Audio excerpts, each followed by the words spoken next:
안녕하세요, 저스티스입니다.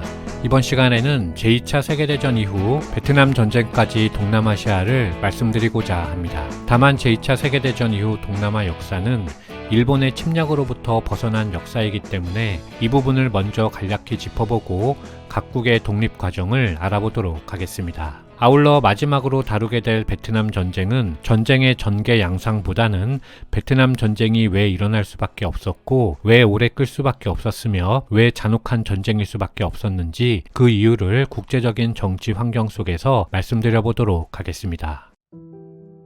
원래 일본은 조선을 침략한 후에 만주와 중국 대륙으로 진출하는 것을 군사 전략의 기본으로 채택하였지만 1931년 만주사변, 1937년 중일전쟁으로 국제적 고립이 심해지면서 목표를 이룰 수 없었습니다. 그러자 일본은 유럽과 미국이 대공황의 여파로 동남아에 많은 병력을 유지할 수 없었던 틈을 이용해서 석유 등 중요 물자를 생산하는 동남아시아를 중국 대신 진출할 대안으로 선택하였습니다. 최초의 진군 지역은 인도차이나 반도로 일본은 1940년부터 41년에 걸쳐 이곳에 군대를 주둔시켰습니다. 이에 미국과 영국이 강력히 반발하며 일본의 자산을 동결하고 대일본 석유 수출을 금지시켰습니다. 그러자 일본에서 일미 조기 개전론이 대두되면서 아시아 태평양 전쟁이 시작되었습니다. 1941년 12월 육군 남반군이 작전을 시작한 이래 1942년 1월에 마닐라, 2월에는 영국의 거점 싱가포르, 3월에는 버마 양곤과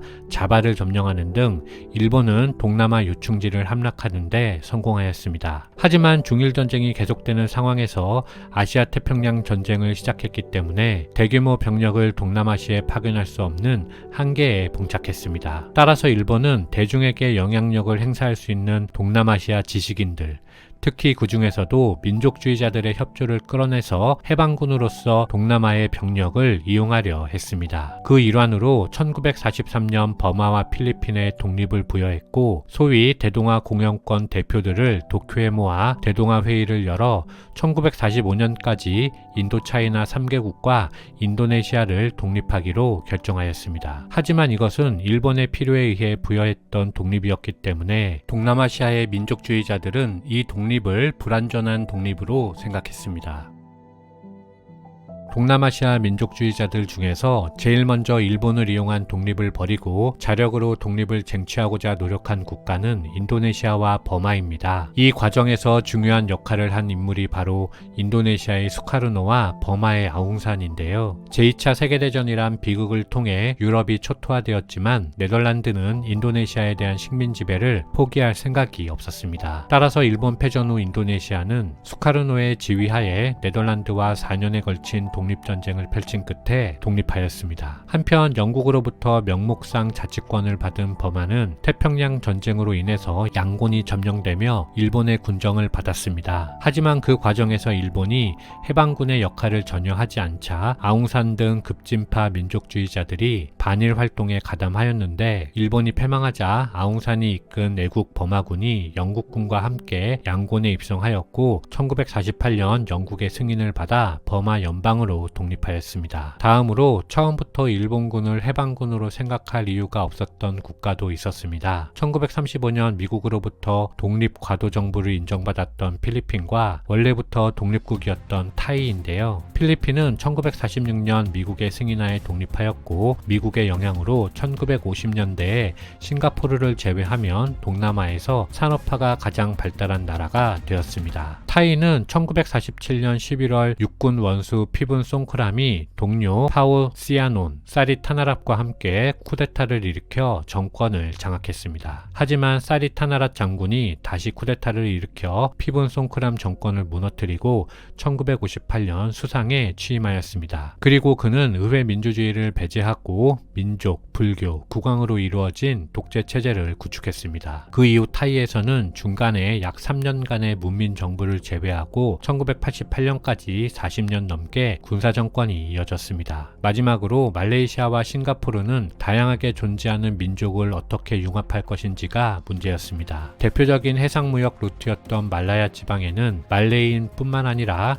다수의 화인과 인도인 등 비말레이계도 많이 살았기 때문인데요. 그 중에서도 특히 싱가포르에는 화인이 말라야인보다 오히려 더 많았습니다. 제2차 세계대전 종전 후 돌아온 영국은 초반에는 이들을 모두 묶는 내용의 말라야 연합을 구상했지만 그 구상은 실패하였고, 오히려 말라야 공산당은 영국이 말라야 연방을 만들어 재식민지화를 노린다고 주장하면서 무장투쟁을 시작하였습니다. 그 결과 1957년 말레이 반도의 9개 주와 페낭, 물라카의 두 영국령 식민지로 구성된 말라야 연방이 독립한 것인데, 1963년 말라야 연방의 수상 라만이 연방 확대를 꾀하면서 말레이시아로 국명을 바꾸고 싱가포르, 영국령 북보르네오, 사바를 포함한 말레이시아 연방을 형성했습니다. 하지만 1965년 화인이 압도적으로 많았던 싱가포르가 종교나 생활 수준 차이 등 말레이인과의 융합이 힘들었기 때문에 사실상 연방에서 축출당하면서 지금의 말레이시아로 존속하고 있습니다. 활발한 해상무역이 아니었다면 지금의 말레이시아와 싱가포르는 한 나라였을 것이 분명하지요.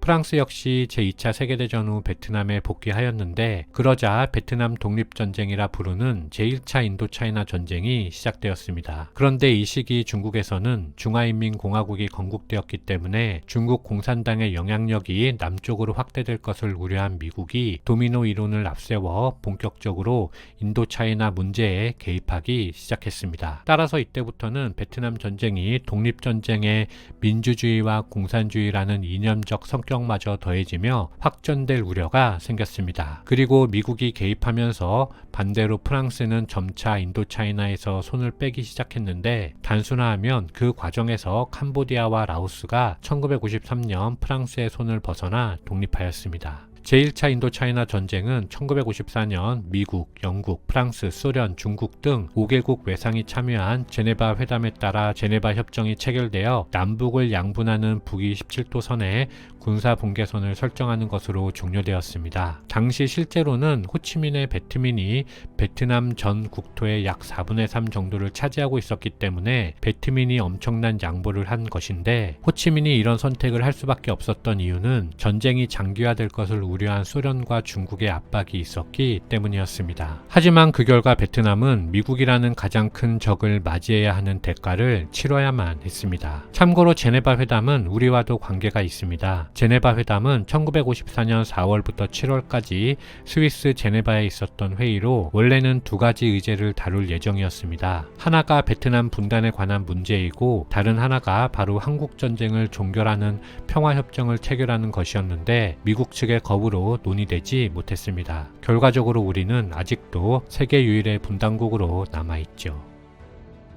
우리에게 흔히 알려져 있는 베트남 전쟁은 바로 제2차 인도차이나 전쟁입니다. 베트남 전쟁을 잘 이해하기 위해서는 구도를 아는 것이 매우 중요한데요. 당시 전쟁의 구도를 보면 위에서 말씀드린 것처럼 제네바 협정에 따라 베트남은 북위 17도선을 기준으로 남북으로 나뉘었습니다. 그 결과 남쪽에는 친미 반공 정권인 베트남국이 들어선 것이고, 이에 대항하여 북쪽에서는 중국과 소련의 비호 아래 미국을 타도하려는 베트남 민주공화국이 설립된 것이죠. 거기에 더해 남쪽에서 우리에게 흔히 베트콩으로 알려진 베트남 남부 해방민족 전선도 미국에 대항하였습니다. 베트남 사람들은 몇 해 전에 있었던 한국 전쟁은 북한 정규군이 군사 분계선인 38선을 넘어 남진한 것이 미국의 개입을 부르며 결국 한반도의 분단을 만들었다고 생각했습니다. 따라서 가능한 북베트남은 남쪽으로 내려오지 않고 어떻게든 남쪽 자체적으로 남베트남 정권을 몰아내기 위해서 노력한 것인데, 그러한 목적으로 만들어진 것이 바로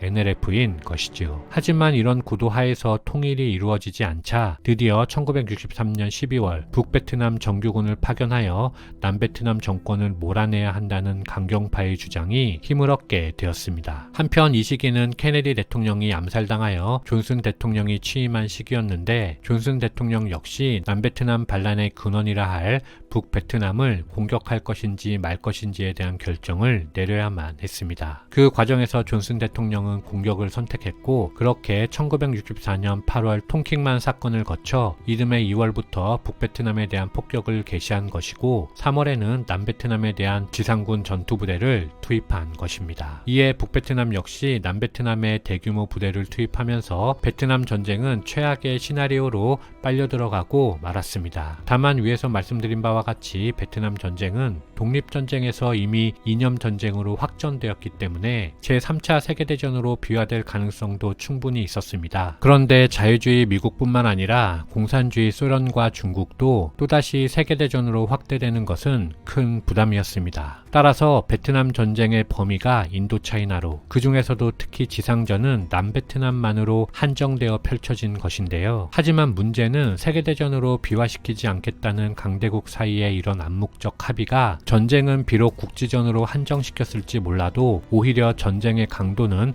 훨씬 높이는 결과를 가져왔다는 점이었습니다. 세계대전으로 확대되지 않는다는 확신이 있었기 때문에 핵무기를 제외한 온갖 신무기가 총투입되었고, 그 와중에 미국은 제2차 세계대전에서 자신들이 사용한 탄약의 2.4배에 달하는 엄청난 양을 베트남에 쏟아부었습니다. 이런 관점에서 보면 직접 피폭뿐만 아니라 2세, 3세에게까지 영향을 주는 고엽제 살포도 세계대전으로 확전되지 않을 것이라는 판단하에 이루어진 것으로 볼 수 있죠. 이제 전쟁은 최고조가 되었고 1960년대 말이 되면 미국은 50만 명이 넘는 대규모 군대에 7만 명이 넘는 동맹군을 투입하였습니다. 대한민국 육군이 약 42만 명인 것을 감안하면 엄청난 수의 부대가 투입된 것인데요. 그럼에도 베트남은 게릴라전으로 응수하며 쉽사리 물러서지 않았습니다. 몽골의 침입도 막아냈던 쩌능다오의 후예들이란 자부심이 초강대국 미국에도 맞설 수 있는 힘을 주었던 것일까요? 베트남 전쟁은 베트남인의 굴복하지 않는 민족성을 세상에 알리는 전쟁이 되었습니다. 게다가 1960년대 말이 되면 유럽 각지에서 68혁명이 발생하면서 전황이 미국에게 불리하게 돌아가기 시작했습니다. 아울러 미국이 전장에 남겨진 적의 사체를 계산하는 소위 바디 카운트로 전황을 판단한 점은 베트남 민간인 사상자를 늘리면서 국제적 비난도 높아졌습니다. 결정적으로 미국군 전사자 수도 5만 8천여 명에 달했기 때문에 미국 내에서의 반전 분위기도 높아졌죠. 그 결과 1969년 출범한 닉슨 정부는 점차 베트남 전쟁에서 미군의 관여 범위를 축소하였습니다. 그리고 소위 핑퐁 외교의 결과로 1972년 닉슨과 마오쩌둥이 베이징에서 만나며 화해했는데, 이것은 북베트남 지도부에게 커다란 충격을 주었습니다. 그리고 결국 미국의 반전 여론 속에 1973년 체결된 파리 평화협정의 근거에서 미군은 베트남에서 최종 철수하였습니다. 미군이 철수했기 때문에 남쪽의 베트남 공화국은